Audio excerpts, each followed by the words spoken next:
Mesdames et messieurs, c'est maintenant le moment de la thématique. Et le jeudi, c'est santé. Santé, dans quelques jours seulement, du moins le 1er décembre, c'est la journée internationale de la lutte contre le sida. Ce n'est pas la journée du sida, c'est la journée de célébration de la lutte. C'est le moment de faire le point de tout ce qui est lutte contre cette maladie qui, au fait, ne fait plus peur. Mais au fait, est-ce que le sida fait toujours peur? Élément, et on se retrouve juste après avec une personne idoine pour en discuter. On y va. Innocent est orphelin. Il a 6 ans. Ce matin, il se rend chez son médecin traitant. Pour cette consultation, il est accompagné par sa tutrice. Innocent est bien connu des services du Centre intégré de recherche biochimique. Atteint du VIH depuis sa naissance, parce que contaminé par sa mère, ce petit patient doit respecter ce rituel tous les trimestres. Mon fils, le fils à ma grande sœur, qui a été contaminé la maladie, là, VIH. Et aujourd'hui, c'est moi, je suis l'enfant. Je suis venue voir réellement si ça va. Comme on le suit ici, aujourd'hui, ces médicaments sont finis. Je suis venue encore pour voir comment sa santé. Tous les 3 mois, on est tenu de les examiner, rechercher une anémie qui est assez fréquente dans notre contexte de vie, rechercher des champignons, des candidoses au niveau de la bouche, voir s'il n'a pas de plaies, de problèmes au niveau de la gorge. Le stigmate et la discrimination, bien que distincts, sont des questions étroitement liées qui demeurent parmi les aspects les plus mal compris de l'épidémie. Je suis mariée au village, mais ça fait quand même, je peux dire non, je serai habillée ici même bientôt. Parce que je vois qu'il lui laisse avec mes soeurs ici. Souvent on lui donne son manger à part, on dit ma soeur a commencé à parler, moi ça me gêne. Quand je suis là, je mange souvent, je mange avec mon bébé. Pourquoi le met à part? Elle ne veut pas qu'on joue avec son enfant, c'est-à-dire l'enfant va contaminer ses enfants. Au niveau de la Croix-Rouge, dans la lutte contre le VIH-Sida, il y a un volet de prise en charge, j'ai envie de dire psychologique, effectivement, où on a des assistants sociaux, des psychologues qui essaient donc de faire comprendre à ces personnes-là que le fait de vivre avec le VIH n'est pas une fin en soi. Être infecté du VIH n'est plus un verdict lourd qui condamne à la mort. L'on peut désormais vivre, vaquer à ses occupations et vieillir avec cette maladie chronique. J'étais malade, donc maman allait voir un féticheur dans la cour. Donc il a pris des lames et il m'a déchiré pour mettre les médicaments, alors que ces lames étaient déjà infectées. Bon, cela, j'étais contaminée, moi et puis ma mère. Depuis l'âge de 2 ans, j'ai été infectée. Et là, maintenant, j'ai 21 ans. Et depuis ce jour que j'ai été suivie maintenant, je vis normalement ma vie. Lorsque le traitement est bien suivi, le taux de réussite est à plus de 95%. La survie est très bonne. Mais lorsqu'on vient tardivement, lorsque les maladies opportunistes se sont déjà installées, le taux de mortalité demeure toujours élevé. Se faire dépister dans des laboratoires agréés ou par autotest rapide, c'est le réflexe que doit avoir tout individu soucieux d'être situé sur son statut sérologique. Donc les patients qui veulent se faire dépister, ils viennent dans notre centre, soit le prélèvement est fait au bout du doigt, de l'autre côté il y a une pièce spécialement dédiée à cela, ou bien le prélèvement arrive au laboratoire et que ce premier point très rouge donne le résultat du patient, ça confirme bien la séropositivité. Et nous faisons un autre test de contrôle à côté pour déterminer le sérotype du patient. La Côte d'Ivoire enregistre 460 000 personnes, dont 56,5% de femmes et 4,3% d'enfants infectés du VIH-Sida. Voilà, on va poursuivre encore sur les chiffres. Bonjour, docteur Daligou Marcel. Vous êtes du Centre intégré de recherche bioclinique d'Abidjan, le CIRBA. Bonjour. Bonjour Alice. Bonjour madame. Bonjour Marcel. Alors tout de suite, on va encore parler des statistiques au niveau mondial et plus précisément au niveau de la Côte d'Ivoire. Ok, merci pour l'opportunité que vous nous donnez de pouvoir apporter des éclaircissements sur le sujet. Et au passage, je voulais dire merci à la RTI. Merci également à mon patron. Et je fais un gros coucou à toutes ces personnes vivant avec le VIH que nous suivons et qui se portent très bien. Dieu merci. Alors, les chiffres. Au niveau mondial, nous avons 36,9 millions de personnes vivant avec le VIH en 2017. D'accord. Dont 21,7 millions de nouvelles infections, 1,8 million de personnes, non, 21,7 millions de personnes qui ont accès au traitement, 1,8 million de personnes qui sont nouvellement infectées. Nous avons eu 940 000 personnes qui sont décédées de maladies liées au VIH en 2017. Et depuis le début de la pandémie, nous avons eu 77,3 millions de personnes infectées et 35,4 millions de décès liés à la maladie. Ça, c'est au niveau mondial. Voilà. Au niveau de la Côte d'Ivoire, la population estimée adultes et enfants est d'environ 500 000 personnes infectées.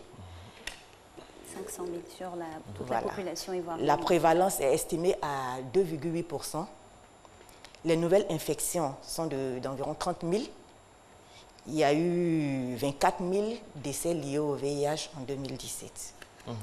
Alors, Madame docteur, c'est ça, c'est docteur, hein? Oui, docteur. docteur. Alors, quel est le regard des gens en 2018 sur le VIH-Sida?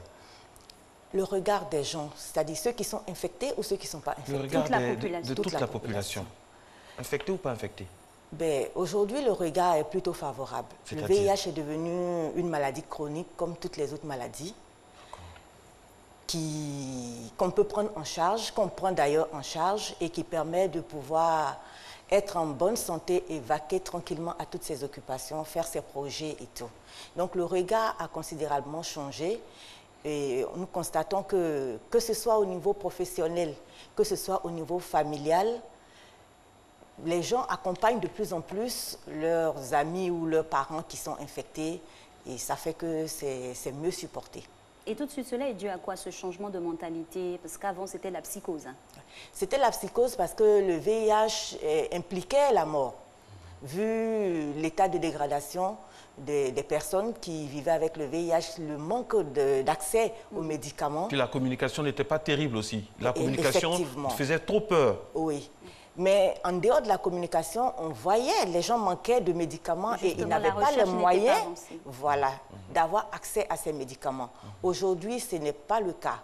On a des médicaments efficaces qui marchent très bien et qui permettent aux gens qui sont infectés de pouvoir se prendre en charge et de pouvoir vaquer tranquillement à toutes leurs occupations. Aujourd'hui, quand vous avez une personne vivant avec le VIH qui est correctement suivie, il n'y a pas de différence. Alors, donc le volet mental, docteur, le volet mental est très important. C'est justement sur ça que vous avez mis l'accent pour que les gens puissent accepter ou s'accepter. Bien sûr.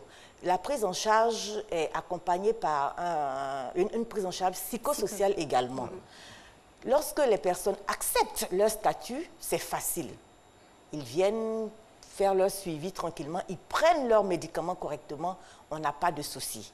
Mais dès que les personnes refusent d'accepter leur statut, refusent d'assumer, ça devient plus compliqué. Là, on a besoin d'un accompagnement psychologique plus prononcé. D'accord. Avec les avancées que l'on sait sur la recherche par rapport au sida, quel est quand même le regard que les gens ont quand on doit annoncer à quelqu'un qu'elle est séropositive tout de suite? Qu'est-ce que ça fait?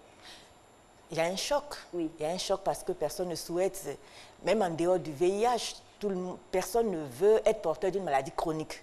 Parce que ça suppose... D'une maladie tout court. Voilà, d'une maladie chronique dont la prise en charge est pour le moment à vie. Donc, ça fait quand même un choc. Mais tout dépendra du niveau d'information de la personne. Voilà. Une personne qui est informée, qui est suffisamment informée, sera choquée dès le départ, mais très rapidement, après la rencontre avec les professionnels de la santé et tout, se remet de son choc et puis se prend en charge. Mais dès l'instant où la personne n'a pas vraiment d'information, il peut imaginer que la mort est imminente et puis sombrer dans le désespoir. Alors, dites-nous, docteur, le 1er décembre, on le sait, c'est la journée internationale de lutte contre le sida. D'abord, qu'est-ce que cela vous inspire, vous? Et puis, comment est géré aujourd'hui l'argent de la lutte contre le sida? Parce qu'on sait que ça génère énormément d'argent. Trop souvent, on a encore souvenance même de certaines bisbilles dans la presse concernant... Alors, comment c'est géré? Qui gère ONG tout? qui pilule, Voilà. tout ça? Dites-nous tout. C'est pas un sujet tabou quand même, l'argent. C'est pas un sujet tabou, mais vous savez, nous sommes des cliniciens. Nous sommes des cliniciens. Et donc, cet aspect de gestion globale, nous ne sommes pas vraiment, on ne pourra pas vous donner les bonnes informations. Mais vous reconnaissez quand même qu'il y a beaucoup d'argent dans la lutte. Voilà, ce que je peux vous dire, c'est que beaucoup est fait. Avant, les médicaments n'étaient pas accessibles. Aujourd'hui, les médicaments sont accessibles pour tous ceux qui veulent se faire prendre en charge, pratiquement gratuitement. Et donc, la sensibilisation est également de mise, avec toutes les organisations qui sont mises en place, les communautaires qui sont impliqués. Vraiment, on pense que beaucoup est fait pour que les choses s'améliorent de jour en jour. C'est beaucoup qui est fait. Je ne suis pas satisfait par cette réponse. Docteur, vous êtes au fait de la chose. Hein. Vous savez qu'il y a beaucoup de choses. Bon, ok, vous ne voulez pas répondre à cette question, mais dites-nous, qu'est-ce que ça vous... Le premier volet, le 1er décembre, représente quoi pour vous? Le 1er décembre représente une journée qui nous permet d'apprécier déjà le travail qui a déjà été abattu. Et de voir clair dans la gestion. Et de voir ce qui reste à faire. Aujourd'hui, ce qui reste à faire, c'est les 3 fois 90. Les 3 fois 90, c'est qu'au niveau international, les objectifs sont que 90% des personnes qui sont infectées soient effectivement dépistées. Et que 90% des personnes dépistées aient accès aux soins, soient mises sous traitement. Et que 90% de ces personnes qui sont mises sous traitement puissent avoir leur charge virale supprimée, c'est-à-dire le virus contrôlé. Voilà les objectifs. Et tout est mis en œuvre pour que cela puisse être une réalité d'ici 2030. Alors, d'ici 2030, on va revenir à Abidjan, chez nous, en Côte d'Ivoire. Ces objectifs-là, comment ils sont mis en application? Comment elles sont mises en application? Oui. Pour pouvoir le faire, d'abord, il faudrait que toutes les occasions soient saisies pour pouvoir faire les dépistages. Au niveau des centres, on a l'index testing qui permet de pouvoir dépister toutes les personnes qui sont aux alentours d'un sujet index, d'un sujet dépisté, notamment le conjoint, les enfants et les partenaires sexuels. Également, le dépistage à l'initiative du prestataire où toutes les occasions sont saisies pour pouvoir proposer le dépistage à toutes les personnes qui sont au contact des services de santé.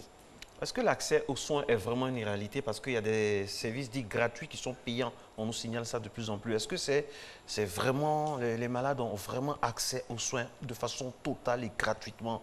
L'accès aux soins est gratuit. C'est une réalité. Seulement, on a des services qui sont privés et on a des services qui sont publics. Dans les services privés, on va demander des contributions. Mais dans les services publics, l'accès est totalement gratuit.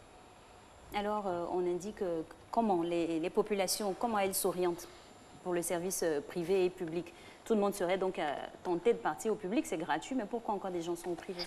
À cause peut-être de l'anonymat. Quand vous allez dans un service privé, bon, vous partez comme tout le monde, vous faites votre prise en charge, ni vu ni connu. Par contre, dans les services publics, parfois, on a des services qui sont dédiés et tous ceux qui vont là-bas sont identifiés. Et donc, certains n'ont pas envie de se faire identifier. Donc, la confidentialité n'est pas accrue dans les services publics? Bien sûr que c'est accru, mais c'est un service dédié. C'est un service spécialisé, par exemple. Alors, si on parlait un peu de la mère de l'enfant, à ce stade-là, qu'est-ce qu'on peut dire? Est-ce qu'on peut se faire un petit point à quelques encablures de la journée de la lutte contre le sida? Au niveau de la transmission mère-enfant, on a des très bons résultats quand les mères acceptent de se faire dépister. Aujourd'hui, le VIH fait partie du bilan prénatal. C'est systématique, c'est obligatoire. Même pour le conjoint. On a tous fait les frais. Bon. Oui, parce que tout le monde... Oui, bien sûr, on convoque, oui. Mais c'est à deux qu'on convoque les conjoints, mais voilà. il faut bien qu'il accepte de C'est à venir deux, se mais ce faire n'était pas prendre en évident charge. avant, en fait. Voilà. Maintenant, c'est de plus en plus évident. Le conjoint Voilà. Est invité. Et c'est bien pensé. Voilà. Est invité, voilà. Donc, Non, ça n'a pas toujours été le cas. Le dépistage du VIH fait partie du bilan prénatal. Du coup, toutes les femmes qui font leur CPN et qui font leur bilan de consultation, leur bilan prénatal, ont accès au dépistage. Sauf celles qui refusent de le faire. Parce qu'on sait qu'il y en a qui ne font même pas de CPN.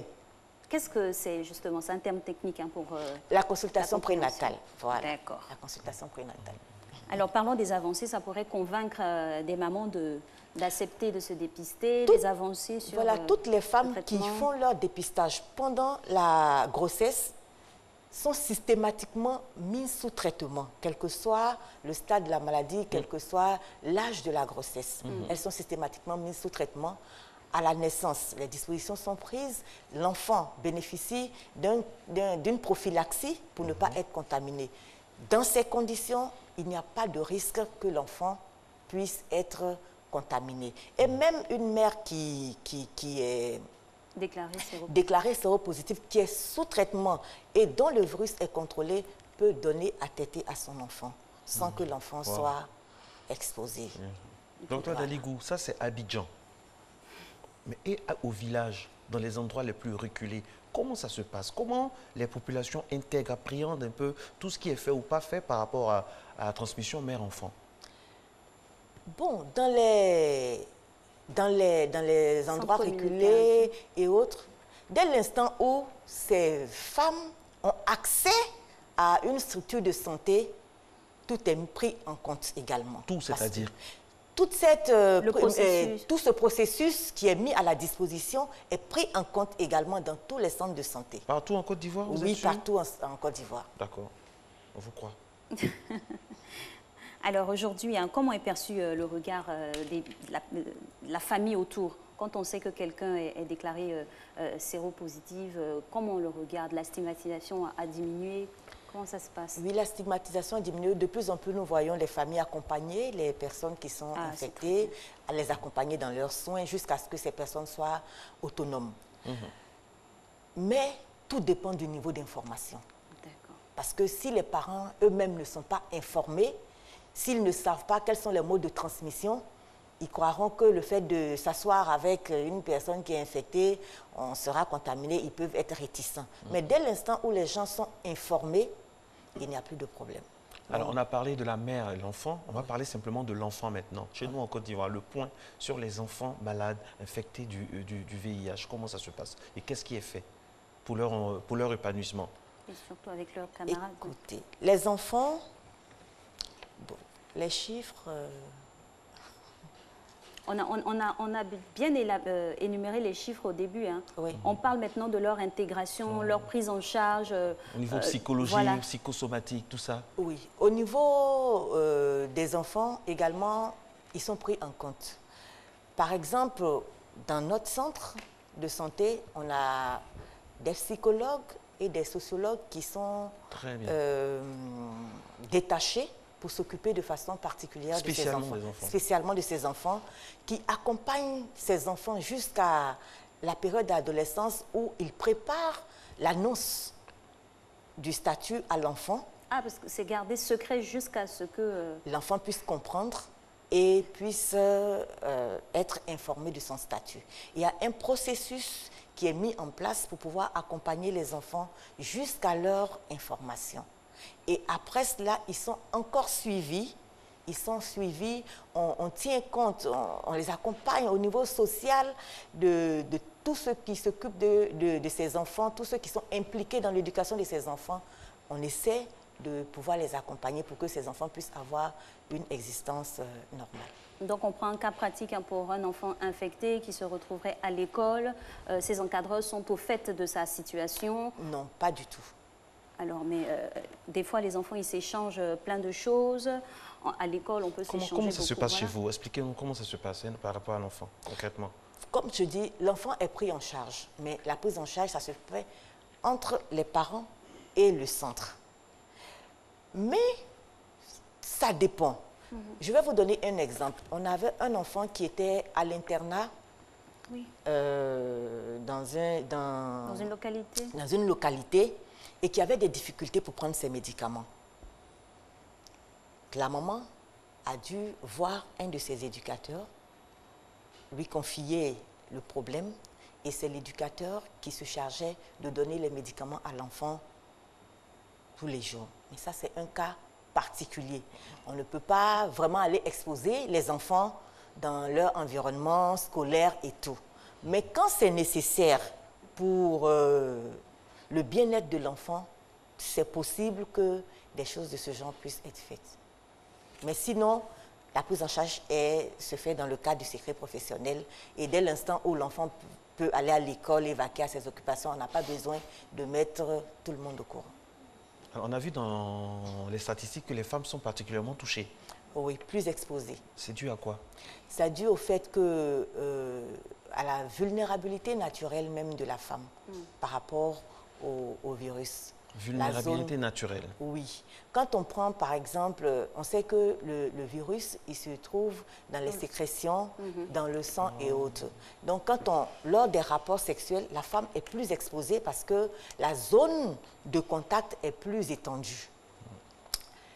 Il y a cela. Mais à côté de ça, il y a la faiblesse économique de certaines femmes qui fait que elles sont en quête et elles se laissent aller sans prendre les dispositions qu'il faut.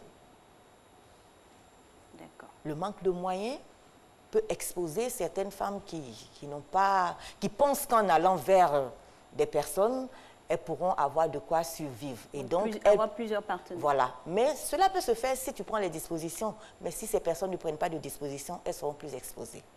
Journée mondiale de la lutte contre le sida, c'est le 1er décembre, le moment pour toutes les organisations de faire le point et puis montrer que la Côte d'Ivoire se débat avec des gens vraiment de qualité qui font avancer les choses dans la direction positive. Nous sommes de tout cœur avec toutes ces personnes qui souffrent des affres de cette maladie et nous gageons que la science nous permettra un jour de banaliser avec un grand B cette maladie. On a été très heureux d'être en votre compagnie. Alix va conclure cette émission.